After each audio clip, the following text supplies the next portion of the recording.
दोस्तों नमस्कार।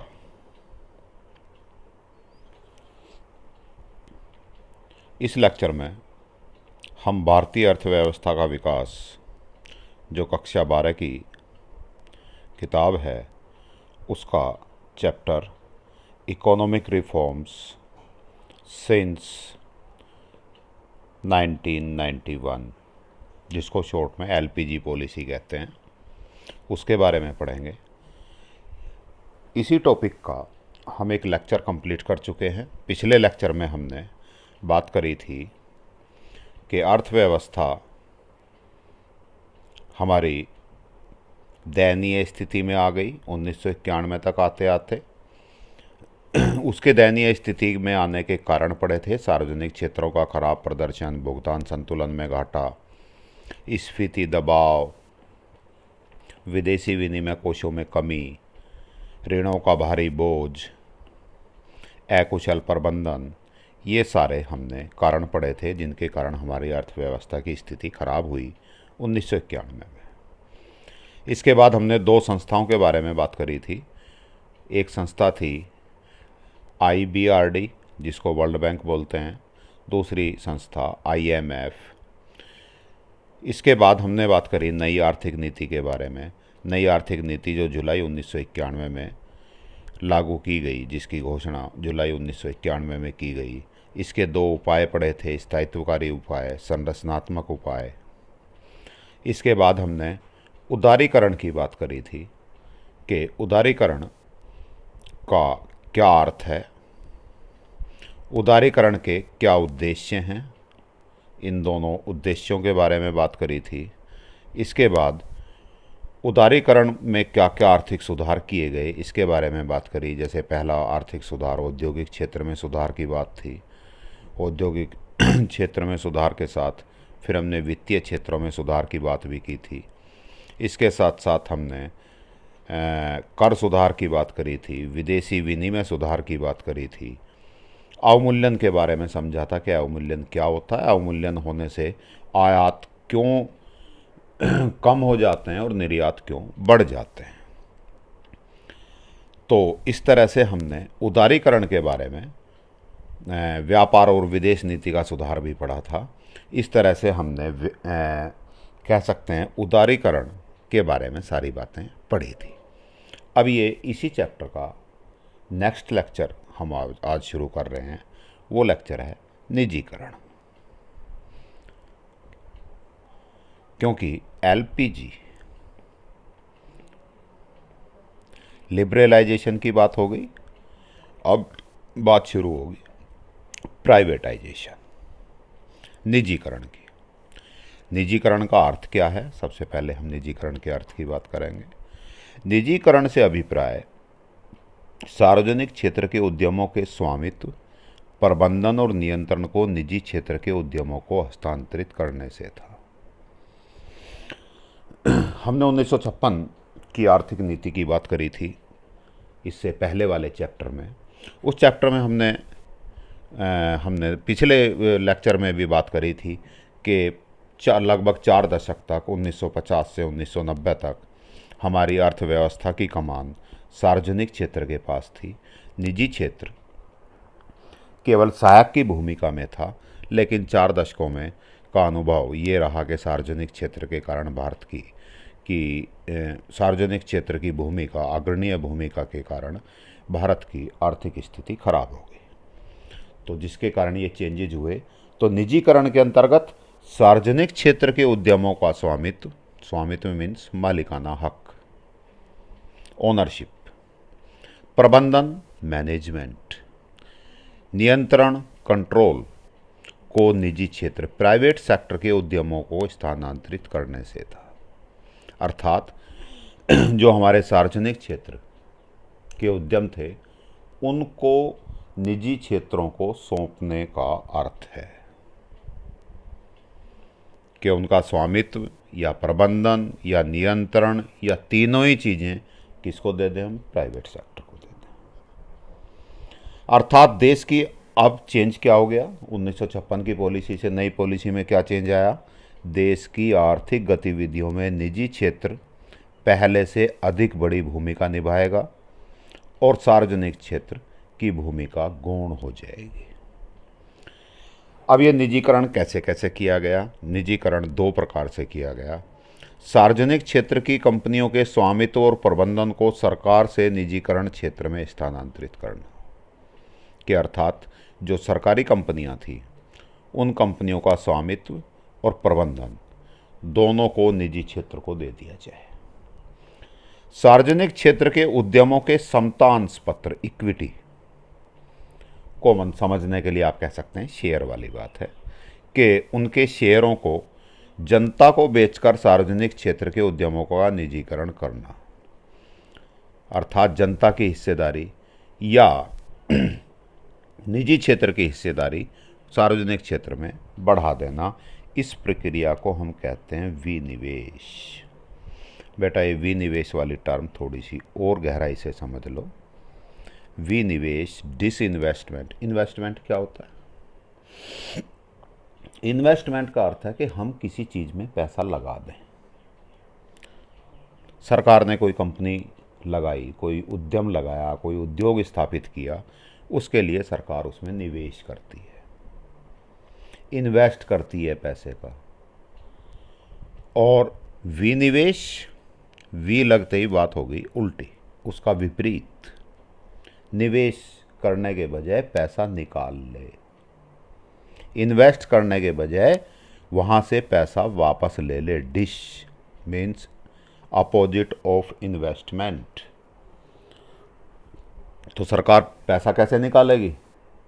जैसे मारुति उद्योग था, सार्वजनिक उद्योग था, अब सरकार कैसे पैसा निकाले? इसके शेयर जनता को बेच दे, निजी क्षेत्र के उद्यमियों को बेच दे, बेचने से सरकार के पास पैसा आ जाएगा, सरकार की हिस्सेदारी इसमें घट जाएगी, तो सरकार के पास उद्यम से को बेचकर, कुछ हिस्सों को बेचकर पैसा आया। इस प्रक्रिया को हम कहते हैं विनिवेश या डिसइन्वेस्टमेंट। क्लियर हुई बात? निवेश का विपरीत। ये ऐसा क्यों किया गया? यह विश्वास किया गया कि निजी पूंजी और प्रबंधन क्षमता सार्वजनिक क्षेत्र के उद्यमों के प्रदर्शन को बेहतर बनाने में सहायक होगी।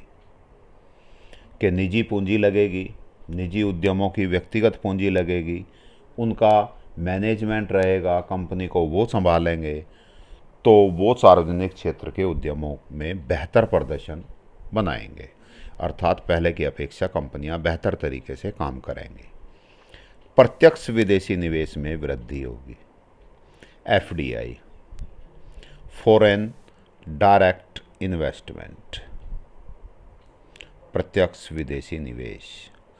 विदेशी कोई कंपनी हमारे यहाँ, यदि कोई विदेशी फर्म हमारे यहाँ कोई उद्योग लगाती है, तो उसको हम कहते हैं प्रत्यक्ष विदेशी निवेश। वैश्विक वातावरण को अधिक प्रभावपूर्ण ढंग से प्रतियोगी बनाने के लिए सरकार ने लाभ में चल रहे कुछ सार्वजनिक उद्योगों को निम्न उपाधि दी। भाई सरकार ने बहुत सारे जो अपने सार्वजनिक क्षेत्र के उद्यम थे, उनमें या तो उनको निजी क्षेत्रों को बेच दिया या उनके शेयर बेच दिए, लेकिन इसके बावजूद, जैसा हमने पहले ऊपर पढ़ा था सार्वजनिक उद्योगों का निराशाजनक प्रदर्शन पहले वाले लेक्चर में, कुछ सार्वजनिक उद्योगों को छोड़कर शेष घाटे में चल रहे थे, लेकिन कुछ फायदे में चल रहे थे। जो सार्वजनिक उद्योग लाभ में चल रहे थे वो और बेटर कर सकें और अच्छा कर सकें, इसके लिए उन्होंने क्या किया कि फ़ायदे में, लाभ में चलने वाली कंपनियों को 3 भागों में बांट दिया। 3 नाम दे दिए: Maharatna, Indian Oil Corporation Limited IOCL, जो महारत्न के अंतर्गत कंपनियां थी, और भी थी, लेकिन आप 2 कंपनियों के पक्का नाम याद कर लें, पेपर में कई बार पूछ लेते हैं कि किन्हीं 2 महारत्न कंपनियों के नाम बताइए, किन्हीं 2 नवरत्न कंपनियों के नाम बताइए। तो महारत्न कंपनियां कौन सी हो गई? इंडियन ऑयल कॉरपोरेशन लिमिटेड, जिसको शॉर्ट में कह देते हैं IOCL, पेट्रोलियम से रिलेटेड वर्क करती है। Steel Authority of India Limited, SAIL, ये इस्पात, लोहे से रिलेटेड काम करती है। दूसरा जो उपाधि थी, जो बढ़िया बहुत ज़्यादा लाभ में चल रही थी, जैसे IOCL, सेल, उन कंपनियों को हम कह दिया हमने महारत्न। ये महाराजा विक्रमादित्य के दरबार से शब्द लिए गए हैं। महाराजा विक्रमादित्य के दरबार में जो मंत्री थे उनको नवरत्न कहते थे। जो 9 सबसे अच्छे मंत्री थे जो महाराजा विक्रमादित्य के शासनकाल में प्रशासन को चलाने में जिनको महारत थी, अच्छे से प्रशासन चला रहे थे, उनको हम कहते हैं नवरत्न। वहाँ से शब्द लिए गए। तो महारत्न कंपनियाँ 2 हो गई, नवरत्न कंपनियाँ, इससे अलावा भी कंपनियाँ थी लेकिन 2 एग्जाम्पल डाल रखे हैं हमने। नवरत्न कंपनियाँ Hindustan aeronautics limited, HAL, Hindustan aeronautics limited. महानगर टेलीफोन निगम लिमिटेड, MTNL, दिल्ली वाले बच्चे इससे बहुत अच्छे से परिचित होंगे।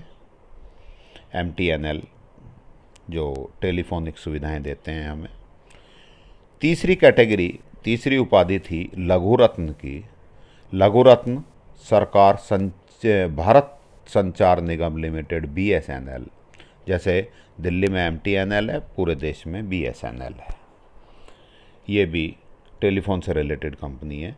एयरपोर्ट अथॉरिटी ऑफ इंडिया, इसी में AII हो गई है। Indian railway catering and tourism corporation limited, IRCTC। जहां आप रेलवे के टिकट बुकिंग कराते हैं तो IRCTC की वेबसाइट पे जाके अपना टिकट ऑनलाइन बुक करते हैं। तो ये 3 कैटेगरी बना दी गई। कौन कौन सी? पहली कैटेगरी महारत्न, दूसरी कैटेगरी नवरत्न और तीसरी कैटेगरी लघु रत्न। अब इनकी कैटेगरी बनाने का क्या फ़ायदा हुआ? इस कैटेगरी में डालने के बाद इनको कुछ सुविधाएं प्रदान की गई। कैसी सुविधाएं? पैसे की नहीं।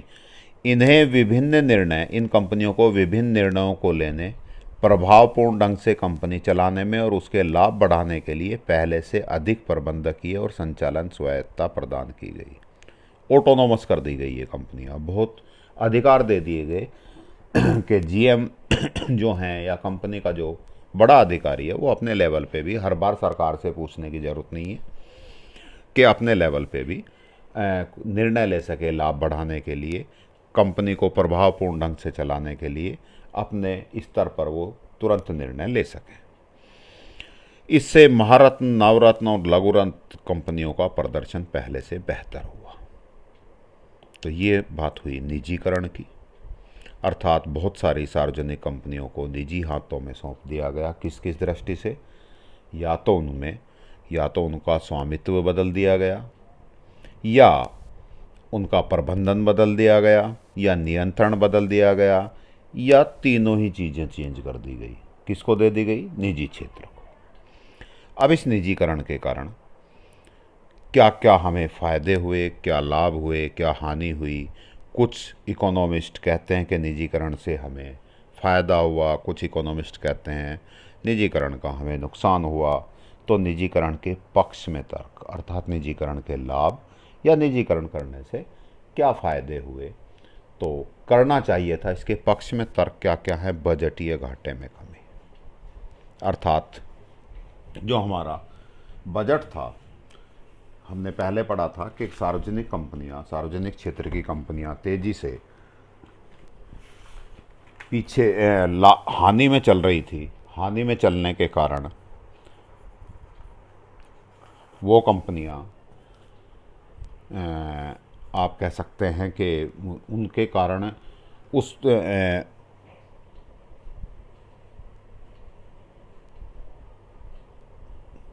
हानि में चलने के कारण कंपनियों का राजस्व पर भार बन गई थी वो कंपनियां। तो बजट में घाटा चलता था सरकार के बजट में, तो उसके कारण जो खजाने पर बोझ बन रहे थे उनका निजीकरण करने से सरकार का वित्तीय बोझ कम हो गया। दूसरा,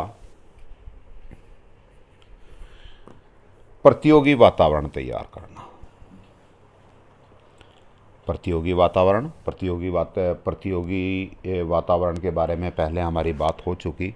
निजीकरण ने इन सार्वजनिक उद्यमों की एकाधिकारिक स्थिति को ख़त्म कर दिया।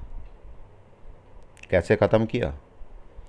पहले क्या था, 17 वस्तुएं और सेवाएं ऐसी थी जिनको सार्वजनिक उद्योग ही निर्मित करते थे। निजी क्षेत्र उन वस्तुओं और सेवाओं का उत्पादन नहीं कर सकता था।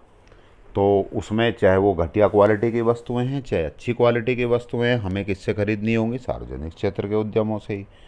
अब उन्होंने 3 को छोड़कर बाकी सब में निजीकरण भी कर दिया कि निजी क्षेत्र भी उनका उत्पादन कर सकता है। अब कुछ वस्तुएं ऐसी हो गई जिनका निजी क्षेत्र भी कर रहा है, सार्वजनिक क्षेत्र भी कर रहा है।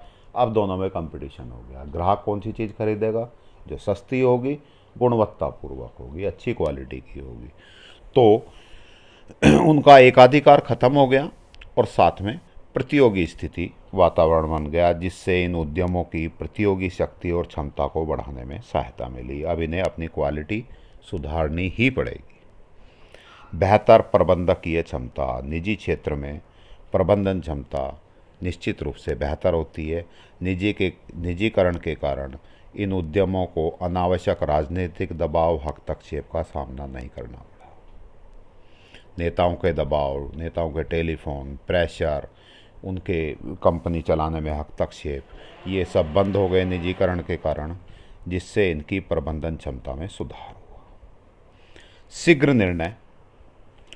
निर्णय का अर्थ है कि निजीकरण के कारण इन उद्योगों को सरकारी हस्तक्षेप से मुक्ति मिली, जिससे यह शीघ्रता से अपनी कंपनी के भले के लिए, लाभ के लिए, वस्तुओं की गुणवत्ता बढ़ाने के लिए तेज़ी से निर्णय ले सके। उपभोक्ता की संप्रभुता को बढ़ावा। उपभोक्ता कौन है? आप और हम। तो निजीकरण के कारण सार्वजनिक उद्यमों की सेवा की गुणवत्ता में सुधार हुआ। क्यों? क्योंकि प्रतियोगी वातावरण तैयार हुआ, इनका वस्तुओं और सेवाओं पर एकाधिकार खत्म हो गया। लाभ से प्रेरित निर्णय। अब कंपनियां समाज कल्याण की अपेक्षा लाभ से प्रेरित होकर काम कर रही थी। लाभ का दृष्टिकोण मिला, जिससे इनका प्रदर्शन और क्षमता में सुधार हुआ। लेकिन इतने फायदे होने के बावजूद भी एक और रह गया, निवेश में वृद्धि और रोजगार संभावनाएं। निजीकरण से निवेश को बढ़ावा मिला। विदेशों से भी प्रत्यक्ष विदेशी निवेश हैं, जिसको हमने अभी पीछे पढ़ा था, FDI, फॉरेन डायरेक्ट इन्वेस्टमेंट। एक पहले पिछले लेक्चर में पढ़ा था FII, फॉरेन इंस्टीट्यूशनल इन्वेस्टमेंट। इन दोनों के कारण विदेशों से संपत्ति अधिक आई, तो निवेश को बढ़ावा मिला, जिससे अधिक रोजगार सृजन हुए। रोजगार पहले की अपेक्षा ज़्यादा पैदा हुए।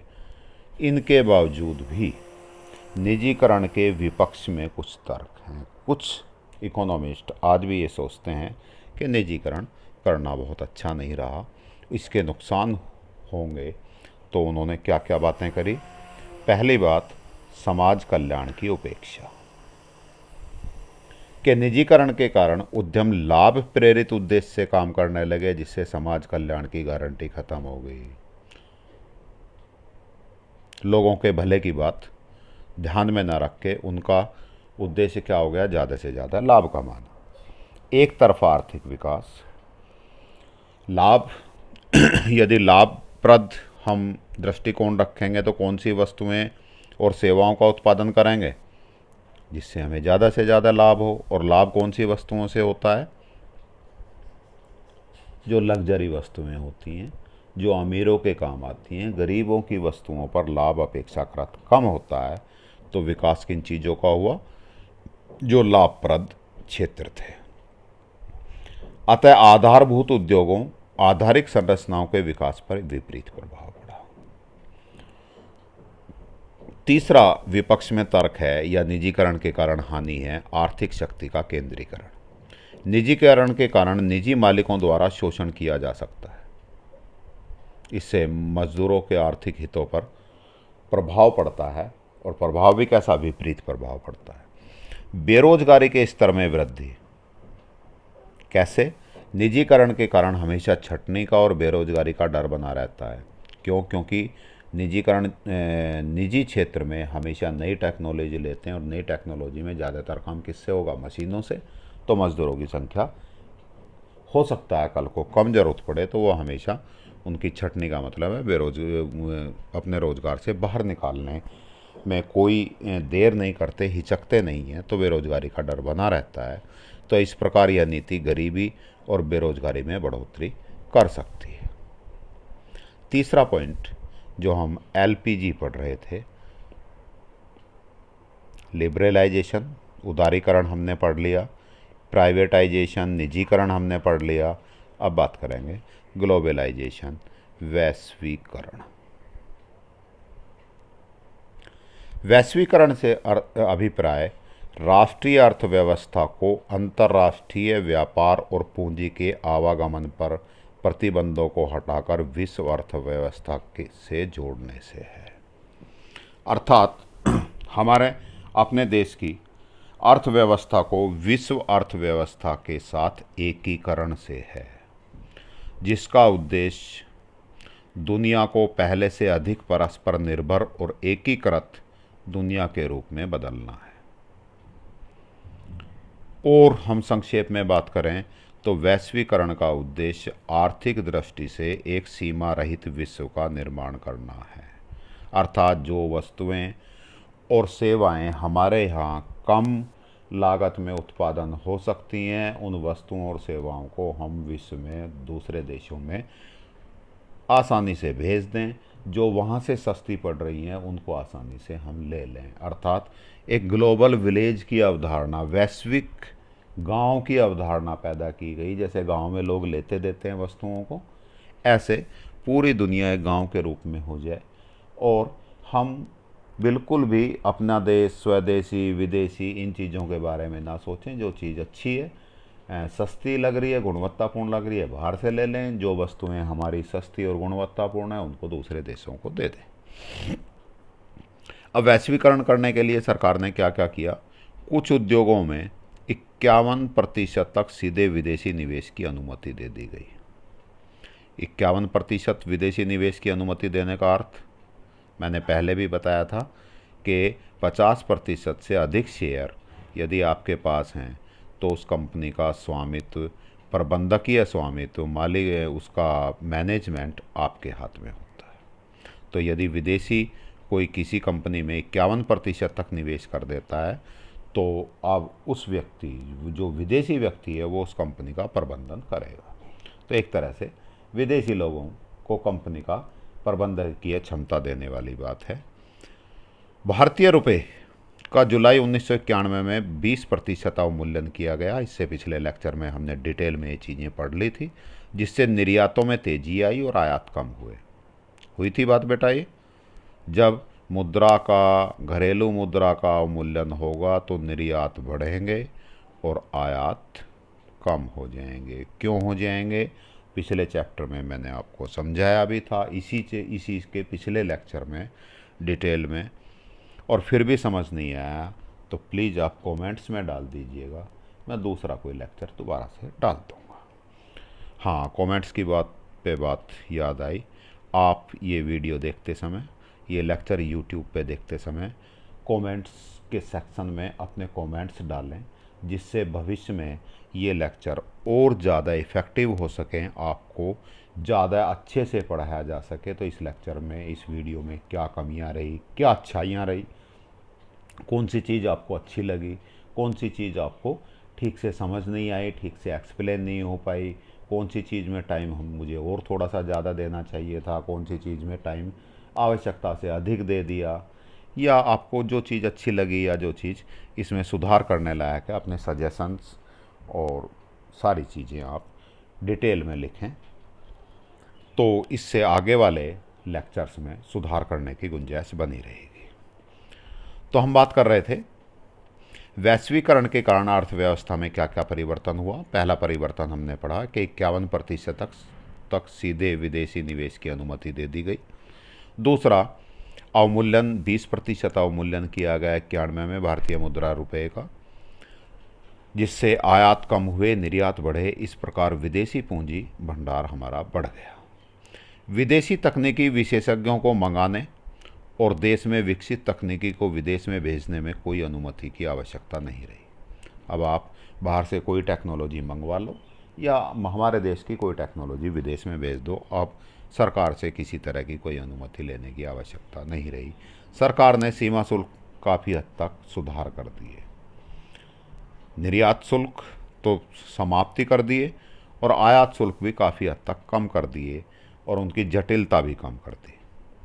अब हम बात करें वैश्वीकरण के पक्ष में तर्क। यहाँ बेटा एक बात आपको बता दूँ, ये हमने यहाँ निजीकरण के पक्ष में और विपक्ष में तर्क पढ़े, वैश्वीकरण के पक्ष और विपक्ष में पढ़ रहे हैं, लेकिन हमने उदारीकरण के पक्ष विपक्ष के नहीं पढ़े। उदारीकरण के पक्ष विपक्ष के तर्क निजीकरण और वैश्वीकरण के ही मिले जुले हैं, क्योंकि उदारीकरण के कारण ही निजीकरण और वैश्वीकरण हुआ है। तो आपसे यदि उदारीकरण के पक्ष में तर्क पूछे जाएं तो आप इन्हीं तर्कों को समझकर इन्हीं तर्कों के पक्ष और विपक्ष के तर्क लिख सकते हैं। तो वैश्वीकरण के पक्ष में तर्क क्या हुए? विश्व बाजार तक पहले से बेहतर पहुंच हो गई। वस्तुओं को निर्यात करना, अंतर्राष्ट्रीय बाजार से वस्तुओं को आयात करना पहले की अपेक्षा आसान हो गया, क्योंकि सीमा शुल्क काफ़ी हद तक सुधर गए। उन्नत तकनीकी का विकास, यदि हमारी टेक्नोलॉजी बहुत अच्छी नहीं है तो बाहर से तकनीकी मंगाने में अब अनुमति की आवश्यकता नहीं थी। इसके कारण तकनीकी उन्नत तकनीकी हुई। क्यों हुई? क्योंकि आसान हो गया बाहर से टेक्नोलॉजी मंगाना। बड़े उद्योगों के लिए अंतर्राष्ट्रीय क्षेत्र की बेहतर संभावनाएं। जो हमारे बड़े उद्योग थे, अच्छी वस्तुओं और सेवाओं का उत्पादन कर रहे थे, गुणवत्तापूर्ण वस्तुओं का उत्पादन कर रहे थे, वो विदेशों में आसानी से अपनी पहुंच बना सके। वैश्वीकरण के विरोध में तर्क की बात करें तो वैश्वीकरण के लाभ विकसित राष्ट्रों को अधिक प्राप्त हुए, क्योंकि वह अपने बाजारों का अन्य देशों में विस्तार करने में सक्षम हो गए। भाई, वैश्वीकरण का क्या अर्थ था? कि विदेशी हमारे यहाँ खूब सामान भेजो, हम उनके देश में खूब सामान भेजें, दोनों देश आर्थिक दृष्टि से सीमा रहित हो जाएं। तो अब जो विकसित राष्ट्र थे, डेवलप्ड कंट्री थी, उनकी टेक्नोलॉजी बेहतर थी। बेहतर टेक्नोलॉजी के कारण उनका सामान भी अच्छा था। तो उस अच्छे सामान के कारण उनकी वस्तुएं तो हमारे पास ज़्यादा आ गई और हमारी वस्तुएं इतनी गुणवत्तापूर्ण नहीं थी। इसके कारण हमारी वस्तुएं इतनी उनके देश तक नहीं पहुंची, तो अर्थात हमारे निर्यात अधिक होने की संभावना कम हो गई, बल्कि उन्हें अपना बाजार भारत के रूप में मिल गया। जैसे आप देखते होंगे, चाइना की वस्तुओं से भारत के बाजार भरे पड़े हैं, तो ये वैश्वीकरण के कारण ही हुआ है। वैश्वीकरण से गरीब देशों के कल्याण के साथ समझौता करना पड़ा, क्योंकि वैश्वीकरण में ज़्यादातर वस्तुएं ऐसी भारत में आई बाहर से कि उन वस्तुओं से अमीरों को ज़्यादा फ़ायदा हुआ और जो गरीब जनता है उसका कल्याण कम हुआ। लाभ प्रेरित वैश्वीकरण से विभिन्न देशों और व्यक्तियों के बीच आर्थिक असमानताएं बढ़ी, अर्थात अमीर और गरीब के बीच की खाई बढ़ी। ये हो गए हमारे 3 LPG के तीनों स्तंभ की बात करी, लिबरलाइजेशन, प्राइवेटाइजेशन, ग्लोबलाइजेशन। अब एक बात करेंगे, एक टॉपिक है इसमें, बाह्य प्रापण। बाह्य प्रापण का अर्थ आउटसोर्सिंग, इम्पोर्टेंट टॉपिक है। अक्सर ही परीक्षा में इससे संबंधित क्वेश्चन पूछ लिया जाता है। इस चैप्टर का इम्पोर्टेंट टॉपिकों में से एक है ये। तो बाह्य प्रापण क्या होता है, आउटसोर्सिंग क्या होती है? एक ऐसी प्रणाली जिसके अंतर्गत व्यवसाय संबंधी सेवाएं बाहर से किराए पर नियमित रूप से ली जाती हैं, बाह्य प्रापण कहलाता है। उदाहरण के लिए एक एग्जाम्पल लेते हैं, तब दोबारा से इसको पढ़ेंगे तब समझ आएगी। उदाहरण क्या है बेटा? आप ऐसा कह सकते हैं कि बहुत सी कंपनियां, मान लीजिए एक कंपनी खुलती है, कोई विदेशी कंपनी है, दिल्ली में कंपनी खुली है। अब उस कंपनी की सुरक्षा भी चाहिए, सिक्योरिटी गार्ड चाहिए। तो वो सिक्योरिटी गार्ड अपने कंपनी अपने भर्ती ना करके क्या करे, किसी दूसरी कंपनी को ठेका दे दे कि भाई हमें 3 आदमी इस गेट पे चाहिए 24 घंटे, 2 आदमी यहाँ चाहिए, 2 आदमी वहाँ चाहिए दूसरे गेट पे। तो और इतने पैसों में ठेका हो गया। लगातार साल से साल तक वो उसी कंपनी से सेवाएं लेती रहेगी। तो इसको हम कहते हैं बाह्य प्रापण। अब वो जो सिक्योरिटी गार्ड हैं वो उस कंपनी के नहीं हैं, प्राइवेट सिक्योरिटी गार्ड हैं, किसी और कंपनी के हैं। और जो कंपनी है वो जो मेन कंपनी है वो कंपनी क्या कर रही है, उनको ठेके पे लेती है।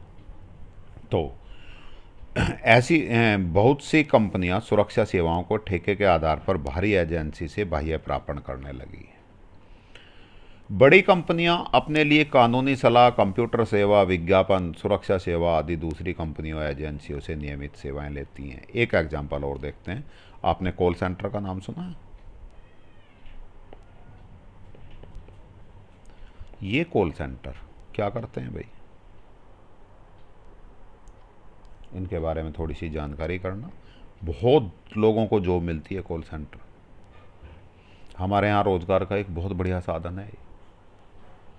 ये क्या करते हैं, अपनी बहुत सारी चीज़ें, मान लीजिए कोई अमेरिकन डॉक्टर है, वो डॉक्टर क्या कर रहा है कि अपने पेशेंट्स का डाटा बनाना चाह रहा है। तो वो अपनी पेशेंट से हुई बातचीत को, अब उसने पेशेंट्स को जो प्रेस्क्रिप्शन लिखा है उन सारों को इंटरनेट के जरिए इंडिया भेज देता है किसी कंपनी को। और वो कंपनी क्या करती है, उन डाटा को जिस फॉर्मेट में वो चाहते हैं उसी फॉर्मेट में चेंज करके उनको दे देते हैं। तो मेडिकल कंपनी कहाँ की हुई, अमेरिका की। उसने अपने डाटा को कंप्यूटर सेवा के थ्रू किससे लिया, भारत की किसी कंपनी से। तो इस व्यवस्था को हम कहेंगे कॉल सेंटर। और ये सारी प्रणाली कहलाएगी बाह्य प्रापण आउटसोर्सिंग।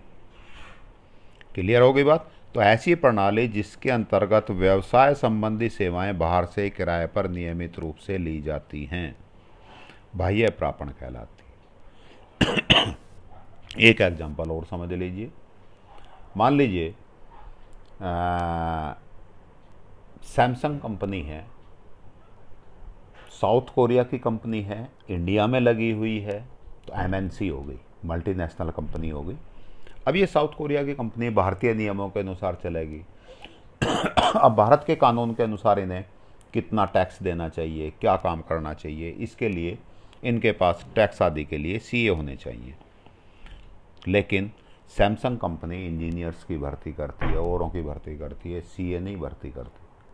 सीए के लिए क्या करती है, वो किसी भारतीय फर्म को उसने ठेका दे दिया, भाई हमारा पूरे साल की बैलेंस शीट बनाने का, टैक्स कैलकुलेट करने का, उनको टाइम से जमा करवाने का सारा काम तुम्हारा है, और उसके एवज में उनको पैसे देती। तो सैमसंग ने क्या किया कि कानूनी सलाह सेवाएं बाह्य प्रापण कर दी। क्लियर हुई बात? आगे चलते हैं।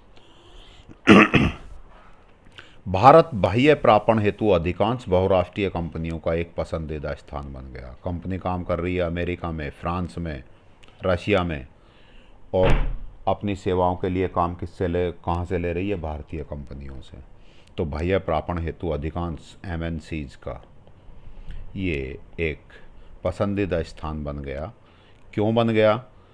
क्योंकि यहाँ मजदूरी दरें काफ़ी कम हैं। भारत में मजदूरी दरें का मतलब केवल उन्हीं मजदूरों से नहीं है बेटा जी जो गड्ढा खोदते हैं, फावड़े से काम करते हैं। इकोनॉमिक्स में इंजीनियर भी मजदूरी दरों पे ही काम करता है, डॉक्टर भी मजदूरी दरों पे ही काम करता है। तो यहाँ अपेक्षाकृत इनकी दरें सस्ती हैं, मजदूरी दरें सस्ती है, और श्रम शक्ति अर्थात जो लेबर है वो प्रशिक्षित है, स्किल्ड है। तो प्रशिक्षित श्रम शक्ति सस्ती दरों पर उपलब्ध है, और साथ ही इस कार्य के लिए सरकार द्वारा विभिन्न सहायता जैसे टैक्स में छूट आदि प्रदान की जाती है। तो 3 कारण हो गए, मजदूरी दरें काफ़ी सस्ती हैं, दूसरा कारण प्रशिक्षित श्रम शक्ति उपलब्ध है, और सरकार द्वारा टैक्स इत्यादि में विभिन्न छूट दी जाती हैं यदि कोई बाहर की कंपनी भारत से बाह्य प्रापण करती है। तो इन तीनों कारणों के कारण पूरे विश्व की एमएनसीज का एक पसंदीदा स्थान भारत बन गया। यहीं इसमें एक टॉपिक है WTO, वर्ल्ड ट्रेड ऑर्गेनाइजेशन, विश्व व्यापार संगठन। ये भी 1991 के साथ हम में NEP के कारण ही हम इससे जुड़े। 1948 में विश्व व्यापार के लिए 23 देशों ने मिलकर एक संस्था बनाई।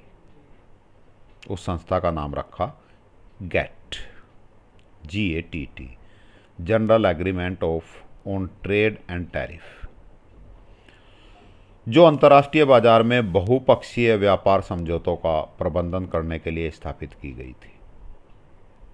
बहुपक्षीय व्यापार समझौते दो देशों के बीच में किस तरह से व्यापार होगा, कौन सी चीज़ कौन खरीदेगा, कितना टैक्स लगेगा, कितनी मात्रा बेच सकता है, दूसरा पहले देश को कितनी मात्रा और कितने टैक्स पे कौन कौन सी चीज़ें बेच सकता है, इन सब के टर्म्स और कंडीशन के लिए बीच में एक संस्था, बिचौलिए का काम करने के लिए एक संस्था बनाई गई जिसका नाम था 1948 में गैट, जो बाद में जाकर जिसका नाम हो गया विश्व व्यापार संगठन WTO।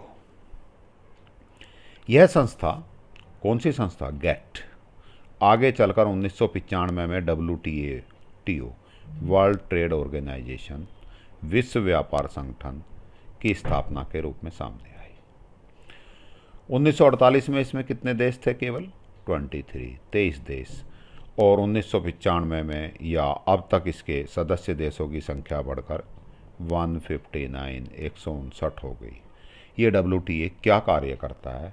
प्रशुल्क और गैर प्रशुल्क प्रतिबंधों को हटाकर अंतर्राष्ट्रीय व्यापार को बढ़ावा देना, दो देशों के बीच या सभी देशों के बीच आपस में कम से कम टैक्स लगे, कम से कम शुल्क लगें, टैरिफ लगें, तो या गैर प्रशुल्क प्रतिबंध कौन से होते हैं कि भाई टैक्स तो हम कम ही लेंगे अपने देश में आयात करने के लिए, लेकिन आप, जैसे कोटा हो गया, कोटा के बारे में आपने पढ़ा था, लेकिन आप इससे अधिक मात्रा हमें नहीं भेज सकते, तो ये कहलाते हैं गैर प्रशुल्क प्रतिबंध। इन प्रशुल्क और गैर प्रशुल्क प्रतिबंध पिछले वाले चैप्टर में दोनों डेफिनेशन सहित हमने समझे थे।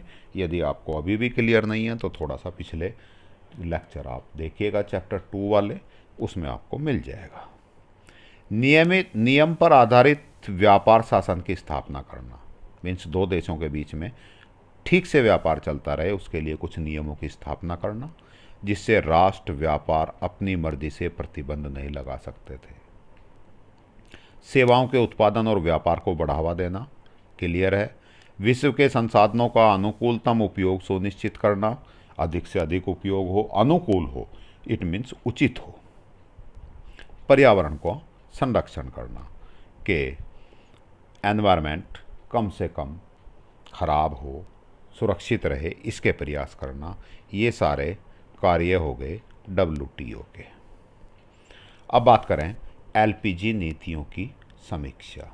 भाई LPG नीतियाँ 1991 से जुलाई 1991 से हमारे यहाँ घोषणा होकर लागू हो गई थी। इसके क्या फ़ायदे रहे, क्या नुकसान रहे, इनके बारे में जब हम बात करते हैं तो दो तरह से बात करेंगे। आर्थिक सुधारों के पक्ष में तर्क, एक तरह से ये LPG नीतियों के लाभ हो गए, फिर विपक्ष में तर्क, वो एक तरह से LPG नीतियों की नुकसान हो गए। तो पक्ष में तर्क की बात करें, आर्थिक विकास में वृद्धि। 1991 के बाद जब NEP, न्यू इकोनॉमिक पॉलिसी लागू की गई, LPG नीतियां लागू की गई, तो हमारी GDP में तेज़ी से वृद्धि हुई, जो 5.6 से बढ़कर 1992 से 2001 के बीच में 6.1 हो गई। बेटा जी, ये डाटा आपको जो मैं राउंड कर रहा हूँ याद करने की ज़रूरत नहीं है, कोई याद करने की ज़रूरत नहीं है। केवल इतना याद कर लोगे कि GDP में संपूर्ण वृद्धि में बढ़ोतरी हुई NEP के कारण, तो सफिशिएंट है। हाँ, इसका मतलब ये नहीं है कि आप अंक याद ही नहीं करोगे। जैसे अभी बात हुई कि गेट की स्थापना कब हुई, बिल्कुल याद करने की ज़रूरत है। 1948 में हुई, 23 देशों ने मिलकर की। WTO की स्थापना कब हुई? 1995 में हुई। इसका पूरा नाम क्या है, ये चीज़ें आपको याद करनी है। देन LPG नीतियों के पक्ष में तर्क की बात कर रहे थे। पहला तर्क था आर्थिक विकास में वृद्धि हुई, दूसरा तर्क है विदेशी निवेश का अंतर प्रभाव, अर्थात विदेशी पूंजी तेजी से हमारे देश में आई। किस किस के द्वारा? FDI and FII, foreign direct investment, foreign institutional investment, विदेशी प्रत्यक्ष निवेश, विदेशी संस्थागत निवेश। विदेशी विनिमय कोष में वृद्धि, जो हमारी 90 के दशक में आते आते केवल 2 सप्ताह का आयात करने का कोष रह गया था, उसमें तेजी से सुधार हुआ। निर्यातों में वृद्धि, निर्यात तेजी से बढ़े जो हम चाहते थे। और भारत से किन किन चीज़ों का निर्यात ज़्यादातर होता है? इंजीनियरिंग वस्तुएं, IT सॉफ्टवेयर, टेक्सटाइल के निर्यात में बहुत तेज़ी से वृद्धि देखी गई। मुद्रास्फीति पर नियंत्रण, महंगाई पर पहले की अपेक्षा नियंत्रण हुआ। मुद्रास्फीति का डिटेल हमने पिछली बार बात की थी। इस पर नियंत्रण, हालांकि ऐसा नहीं है कि उसके बाद महंगाई बढ़ना बंद हो गई, लेकिन अब कंट्रोल है, पहले की अपेक्षा कम तेजी से बढ़ रही है। निजी क्षेत्र की भूमिका बढ़ गई, क्योंकि पहले सार्वजनिक क्षेत्र ही मुख्य था, अब सार्वजनिक क्षेत्र के बजाय निजी क्षेत्र की भूमिका बढ़ गई, क्योंकि लाइसेंस व्यवस्था समाप्त हो गई। सार्वजनिक क्षेत्र के आरक्षण की समाप्ति हो गई कि 17 वस्तुएं और सेवाएं केवल सार्वजनिक उद्योग ही उत्पादित करेगा, ऐसी सब आरक्षण खत्म कर दिए, केवल 3 क्षेत्र छोड़े। निजी क्षेत्र के प्रवेश पर प्रतिबंध हटा दिए गए। इससे निजी क्षेत्र का कार्य क्षेत्र बहुत बढ़ गया और इसके बढ़ने से उसकी भूमिका भी बढ़ गई। आर्थिक सुधारों की आलोचना, या आप कह सकते हैं NEP के विपक्ष में तर्क।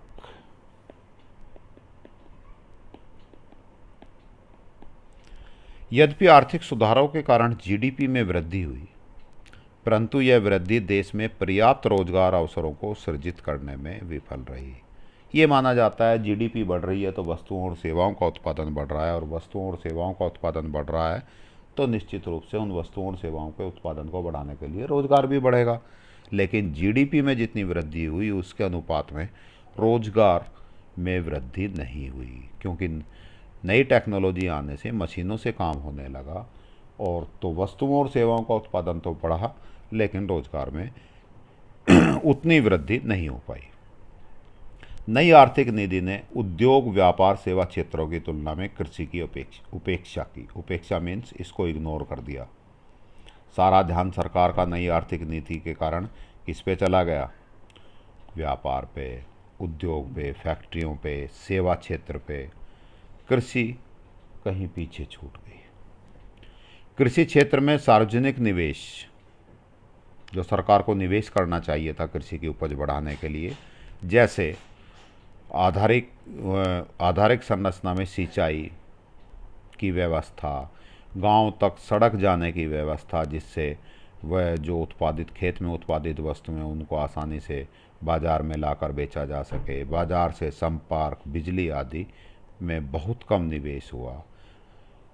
इसके साथ साथ कृषि में सब्सिडी लगातार कम की गई। दूसरे चैप्टर में हमने सब्सिडी पे बहस भी पढ़ी थी, सब्सिडी क्या होती है ये भी पढ़ी थी। सब्सिडी भी कम कर दी गई। सब्सिडी किस किस पे दी जाती थी? खाद पे, बीजों पे, कृषि यंत्रों को खरीदने पर, बिजली पर, कुछ प्रदेशों में बिजली पर भी थी। तो ये सब सब्सिडी या तो कम कर दी गई या कुछ वस्तुओं पर हटा दी गई, जिसके कारण खेती महंगा व्यवसाय हो गया। विशेषकर सीमांत और गरीब किसानों के लिए खेती करना एक घाटे का काम हो गया, जिससे लघु और सीमांत किसानों पर विपरीत प्रभाव पड़ा। इसका मतलब उनकी स्थिति और ज़्यादा खराब हुई। कृषि उत्पादों पर आयात शुल्क में कमी, न्यूनतम समर्थन कीमत की समाप्ति आदि नीतियों के कारण भारतीय किसानों पर विपरीत प्रभाव पड़ा। कृषि उत्पादों पर आयात शुल्क में कमी। आयात शुल्क में कमी होने का मतलब है बाहर से यदि गेहूं या अन्य कोई उत्पाद हम मंगाते हैं तो आयात शुल्क कम लगेगा, अर्थात वो कम महंगी पड़ेगी, जिसके कारण बाहर से बहुत सारी खाद्यान्न वस्तुएं भारत में आने लगी। तो भारतीय किसान द्वारा उत्पादित खाद्यान्न या अन्य खाद्य वस्तुएं, उनकी सही कीमत किसान को नहीं मिल पाई, जिसके कारण खेती घाटे का सौदा हो गई। कृषि में निर्यात रणनीति को अपनाने से खाद्यान्न उत्पादन से नगद फसलों की ओर उत्पादन में खिसकाव हुआ, क्योंकि निर्यात तो फ्री कर दिए। अब निर्यात नीति अपनाने से क्या हुआ, ऐसी चीज़ों को उगाना शुरू कर दिया कृषि में जिनसे निर्यात बढ़ सके।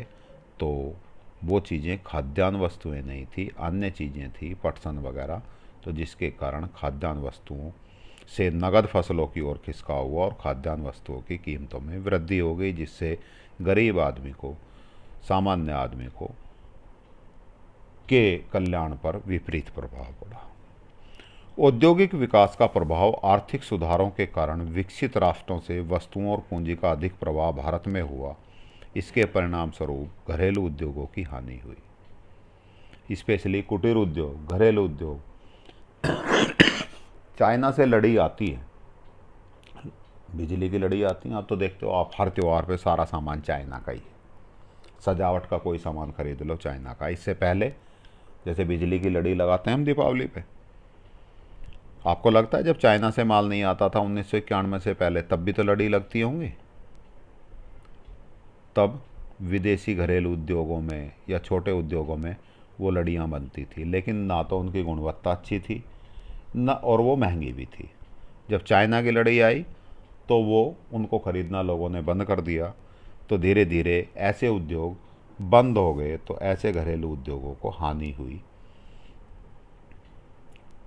उदाहरण के लिए इसका एग्जाम्पल भी ये मैंने लिख दिया है, चीनी वस्तुएं भारत के उद्योगों पर बड़ा खतरा बन गई। भारत में तेज़ी से बढ़ते औद्योगिक वातावरण के कारण आधारभूत सुविधाएं जैसे बिजली आदि की आपूर्ति अपर्याप्त रही। तेज़ी से उद्योग लगे, उन उद्योगों के लिए शक्ति चाहिए थे, बिजली, सड़क, ये सारी चीज़ें चाहिए, तो इनकी कमी हो गई।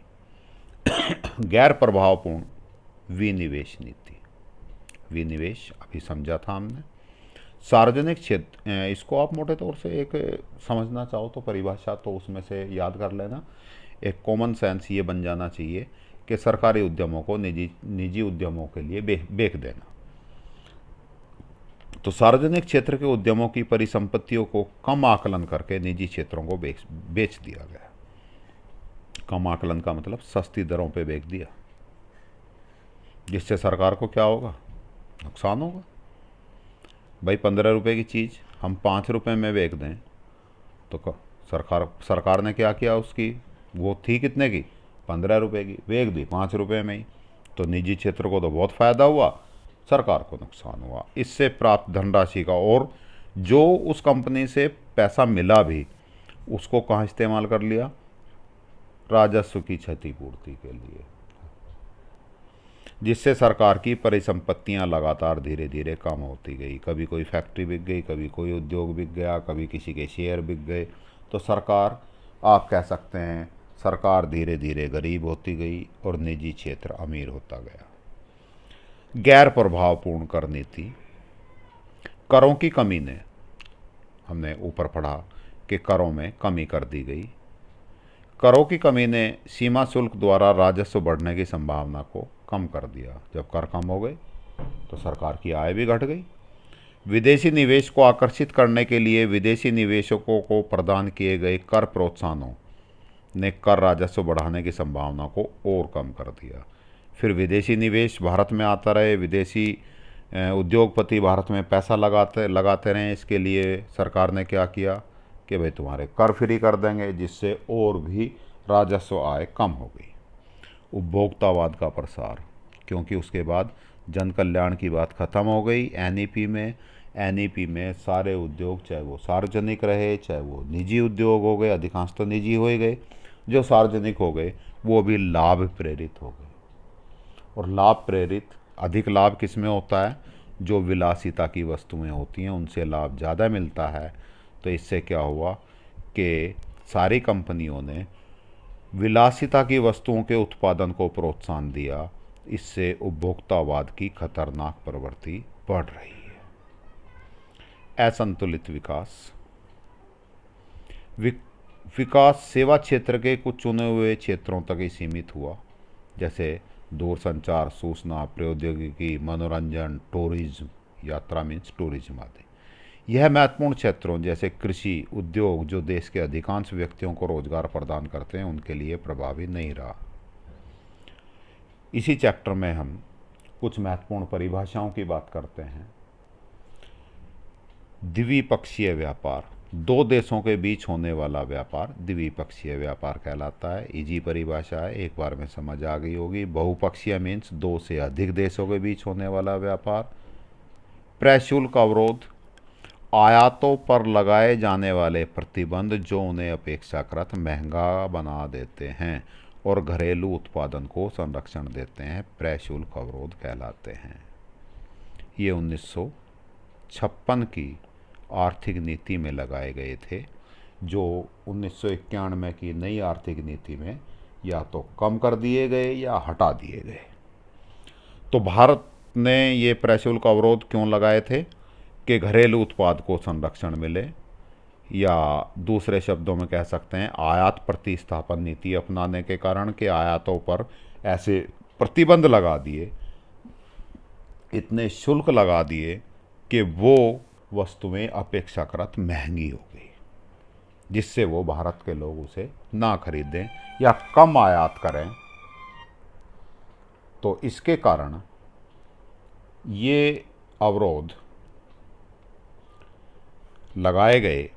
तो इन अवरोधों को हम कहते हैं प्रशुल्क। इससे क्या हुआ, घरेलू उत्पाद को संरक्षण मिला।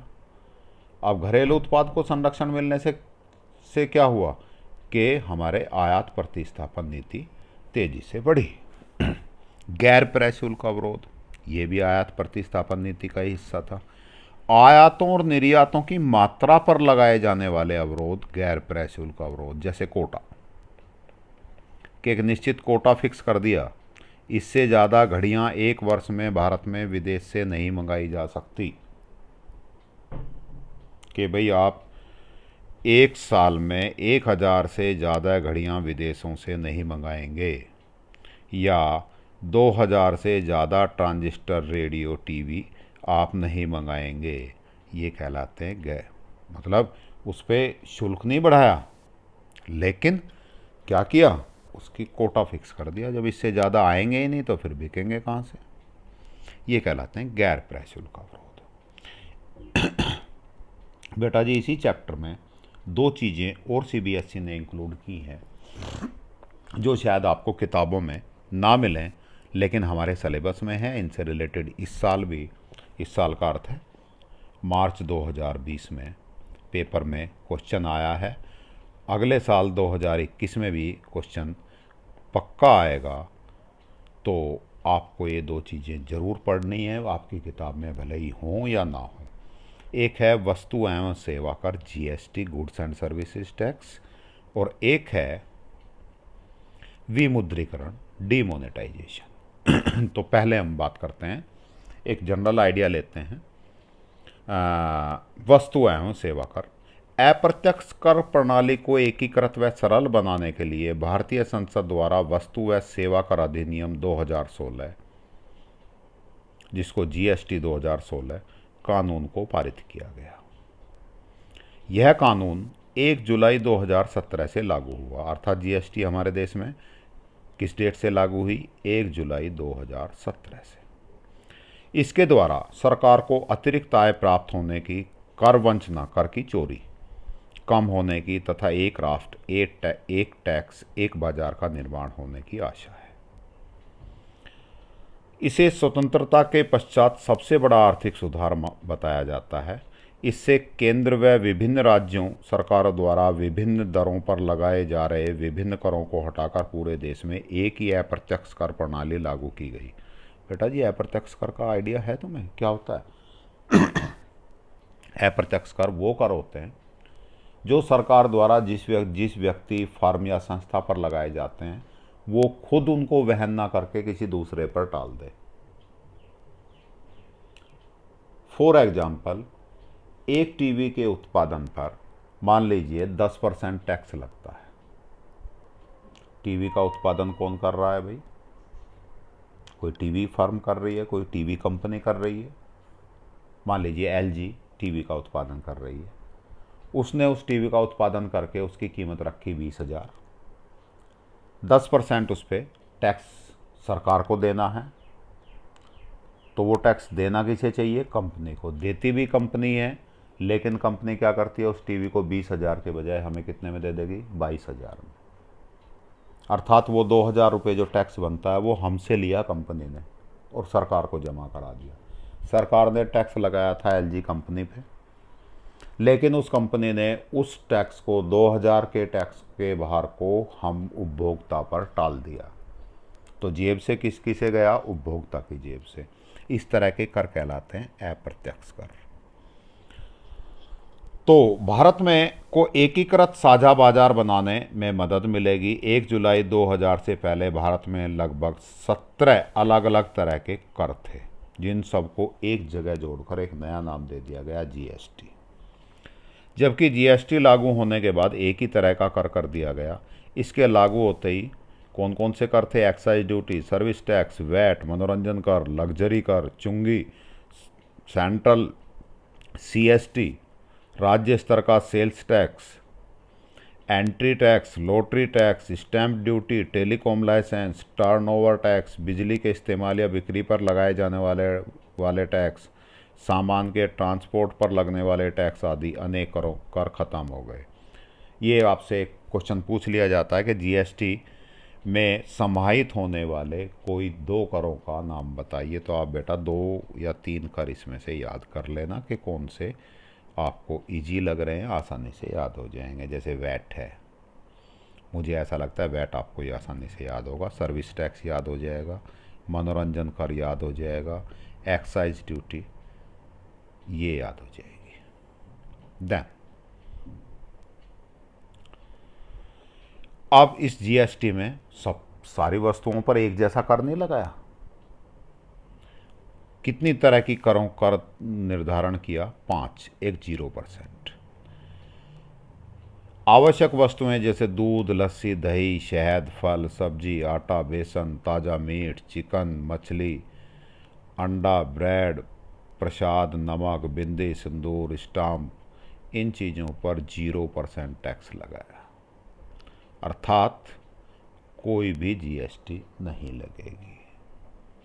कुछ वस्तुओं पर 5% लगाया जो कम आवश्यक थी लेकिन आवश्यक हैं। कुछ और कम जरूरी वस्तुओं पर 12%, और कम जरूरी वस्तुओं पर 18%, जो लग्जरी वस्तुएं हैं उन पर 28% तक भी टैक्स है। जीएसटी के 3 अंग होते हैं, इनकी फुल फॉर्म और तीनों के नाम याद कर लें, सफिशिएंट होगा। केंद्रीय जीएसटी, सीजीएसटी बोलते हैं इसको। सीजीएसटी की फुल फॉर्म होगी central goods and service tax. राज्य GST, SGST means state goods and service tax. Integrated GST ये जो राज्य में लगेगी, वो एसजीएसटी जो सेंट्रल गवर्नमेंट लगाएगी वसूल करेगी, वो सीजीएसटी।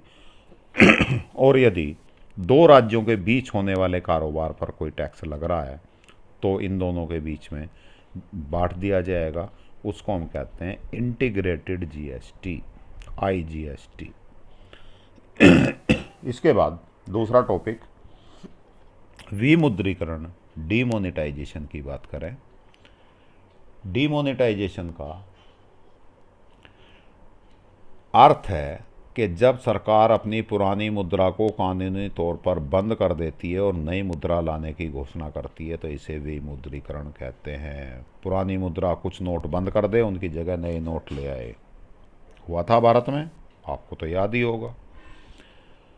इसके बाद पुरानी मुद्रा और नोटों की कोई कीमत नहीं रह जाती। जब बंद कर दिए तो फिर वो 0 हो गई उनकी वैल्यू। भले ही 500 का नोट था, 1000 का नोट था, उसकी वैल्यू अब आज की डेट में कितनी होगी? 0। कोई नहीं लेगा उसे, कहीं चलन में नहीं होगी, आप उससे 1 पैसे की वस्तु नहीं खरीद सकते उनको। हालांकि सरकार द्वारा पुराने नोटों को बैंक से बदलने के लिए लोगों को समय दे दिया जाता है। जैसे तब भी नवंबर में 8 नवंबर 2016 को ये विमुद्रीकरण किया था अभी हाल ही में, तो उस समय भी दिसंबर तक का टाइम सरकार ने दे दिया था कि वो अपने पुराने नोटों को जो विमुद्रीकरण के कारण चलन से बाहर हो गए बैंक में जाएं और बदलवा लें।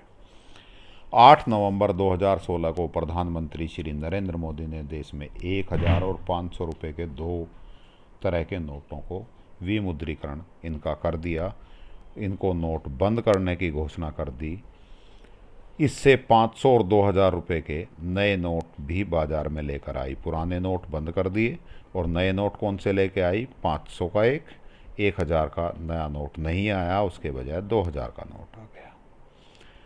आरबीआई के अनुसार 31 मार्च 2016 तक भारत में लगभग 16.42 लाख करोड़ रुपए मूल्य के नोट बाजार में थे, जिनमें से करीब 14.18 लाख रुपए 500 और 1000 के नोटों के रूप में थे। अब विमुद्रीकरण के इतिहास की बात करें तो भारत में पहली बार 1946 में 500, 1000 और 10,000 के नोटों को बंद करने का फैसला किया गया था। पहली बार विमुद्रीकरण तब हुआ था, कब? 1946 में। 1970 के दशक में भी प्रत्यक्ष कर की जांच से जुड़ी वांचू कमेटी ने विमुद्रीकरण का सुझाव दिया था, लेकिन ये नोटबंदी हो नहीं पाई थी। जनवरी 1918 में मोरारजी देसाई की जनता पार्टी सरकार ने एक कानून बनाकर 1000, 5000 और 10,000 के नोट बंद कर दिए थे।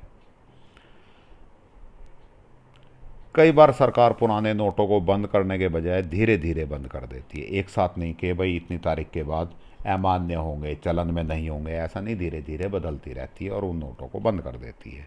जैसा 2005 में श्री मनमोहन सिंह जी की सरकार ने 500 के 2005 से पहले के नोटों का विमुद्रीकरण कर दिया था।